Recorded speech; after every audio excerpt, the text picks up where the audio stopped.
6 हिजरी में हुजूर अक़दस सल्लल्लाहु अलैहि वसल्लम उम्रा के इरादे से मक्का तशरीफ ले जा रहे थे। कुफ्फारे मक्का को जब इस बात की खबर हुई तो उन्होंने इसे अपनी बेइज्जती समझा और नबी के काफिले को रास्ते में ही रोक दिया और हुदैबिया में ही सल्लल्लाहु अलैहि वसल्लम को रुकना पड़ा। जानिसार सहाबा साथ थे जो हुजूर पर जान कुर्बान करना फख्र समझते थे। लड़ने को तैयार हो गए, मगर हुजूर ने मक्का वालों के ख्याल से लड़ने का इरादा नहीं फरमाया और सुलह की कोशिश की। और बावजूद बहादुर सहाबा के जो लड़ने को तैयार थे, हुजूर अकरम सल्लल्लाहु अलैहि वसल्लम ने कुफ्फार की इस कदर रियायत फरमाई कि उनकी हर शर्त को कबूल फरमाया। सहाबा को इस तरह दबकर सुलह करना बहुत ही नापसंद था, मगर हुजूर के इरशाद के सामने क्या हो सकता था, क्योंकि सहाबा तो जान निसार थे और फरमाबरदार। इसलिए हजरत उमर रजी अल्लाह अन्ह जैसे बहादुरों को भी दबना पड़ा।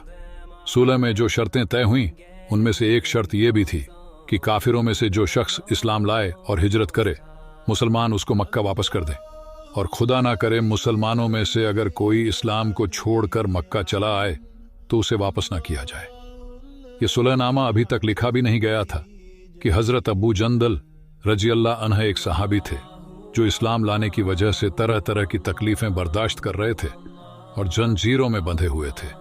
इसी हालत में गिरते पड़ते मुसलमानों के लश्कर में इस उम्मीद से पहुंचे कि उन लोगों की पनाह में जाकर इस मुसीबत से छुटकारा पाऊंगा।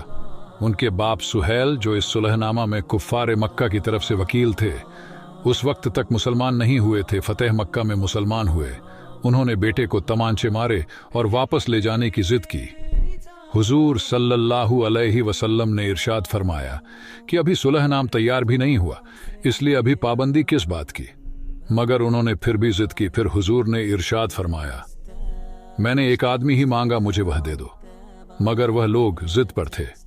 अबू जंदल रजी अल्लाह अन्ह ने मुसलमानों को पुकारकर जुल्म व ज्यादती की शिकायत भी की कि मैं मुसलमान होकर आया और इतनी मुसीबतें उठा चुका और अब वापस किया जा रहा हूं।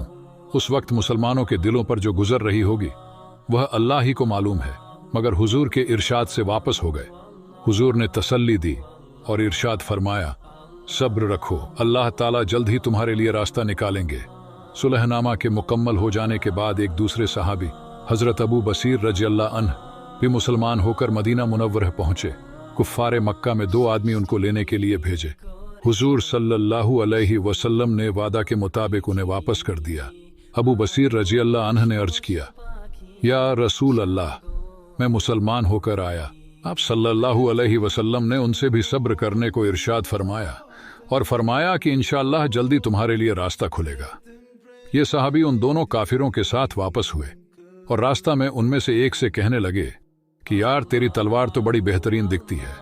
अब शेखीबाज आदमी तो जरा सी तारीफ पर फूल ही जाता है। वह मयान से निकाल कर कहने लगा कि हाँ, मैंने बहुत से लोगों पर इसका तजुर्बा किया है। यह कहकर उसने तलवार सहाबी को थमा दी। उन सहाबी ने उसी तलवार से उस आदमी का काम तमाम कर दिया। उसका दूसरा साथी यह देखकर कि एक का तो काम तमाम कर दिया, अब मेरा नंबर है, वहां से भाग गया और भागकर मदीना आया और हुजूर अकरम सल्लल्लाहु अलैहि वसल्लम के पास आकर अर्ज किया कि मेरा साथी मर चुका है, अब मेरा नंबर है। उसके बाद अबू बसीर रजी अल्लाह अन्ह पहुंचे और अर्ज किया, या रसूल अल्लाह, आप अपना वादा पूरा कर चुके, यानी मुझे वापस कर दिया। अब मुझसे कोई वादा इन लोगों के लिए नहीं है। जिसकी जिम्मेदारी हो वह मुझे मेरे दीन से हटाते हैं, इसलिए मैंने ये किया। हुजूर सल्लल्लाहु अलैहि वसल्लम ने इरशाद फरमाया कि यह काम लड़ाई भड़काने वाला है, काश कि इसका कोई मददगार होता। ये बात सुनकर वह समझ गए कि अब भी अगर कोई मेरी तलाश में आएगा तो मैं फिर से वापस कर दिया जाऊंगा। इसलिए वो वहां से चले गए और समंदर के किनारे जाकर रुक गए। मक्का वालों को जब इस पूरे वाक्य की खबर हुई तो अबू जंदल रजी अल्लाह अन्ह भी भागकर वहीं पर पहुंच गए जहां हजरत अबू बसीर मौजूद थे। इसी तरह जो शख्स मुसलमान होता वो उन्हीं लोगों के पास जाकर मिल जाता था। कुछ ही दिनों में वहां एक छोटी सी जमात बन गई। जंगल में जहां न खाने का कोई इंतजाम, ना ही वहां खेत थे, न आबादियां। वो लोग किस तरह जी रहे होंगे यह तो सिर्फ वही जान सकते हैं और अल्लाह ही को मालूम है। मगर जिन काफिरों के जुल्म से यह परेशान होकर भागे थे, उनका आना जाना उस रास्ते से बंद कर दिया। जो काफिला उधर से जाता उससे मुकाबला करते और लड़ते, यहां तक कि कुफ्फारे मक्का ने परेशान होकर हुजूर सल्लल्लाहु अलैहि वसल्लम की खिदमत में गिड़गिड़ाकर और मन्नत करके अल्लाह और रिश्तेदारी का वास्ता देकर आदमी भेजा कि उस जमात को अपने पास वापस बुला लें ताकि हमारे लिए आने जाने का रास्ता खुले। किताबों में लिखा है कि जब हुजूर सल्लल्लाहु अलैहि वसल्लम का इजाजतनामा उन हजरात के पास पहुंचा तो अब्बू बसीर रज़ियल्लाहु अन्हु बहुत ही ज्यादा सख्त बीमार थे। हुजूर का खत हाथ में था और इसी हालत में इंतकाल फरमाया। आदमी अगर दीन में पक्का हो, बशर्ते कि दीन भी सच्चा हो, तो बड़ी से बड़ी ताकत भी उसको नहीं हटा सकती। और मुसलमान की मदद का तो अल्लाह का वादा है, बशर्ते कि वह मुसलमान हो जाने से पहले चैनल को सब्सक्राइब करके बेल आइकॉन प्रेस कर लें ताकि आने वाली वीडियोस की नोटिफिकेशन आप तक सबसे पहले पहुंचे। जज़ाकल्लाह।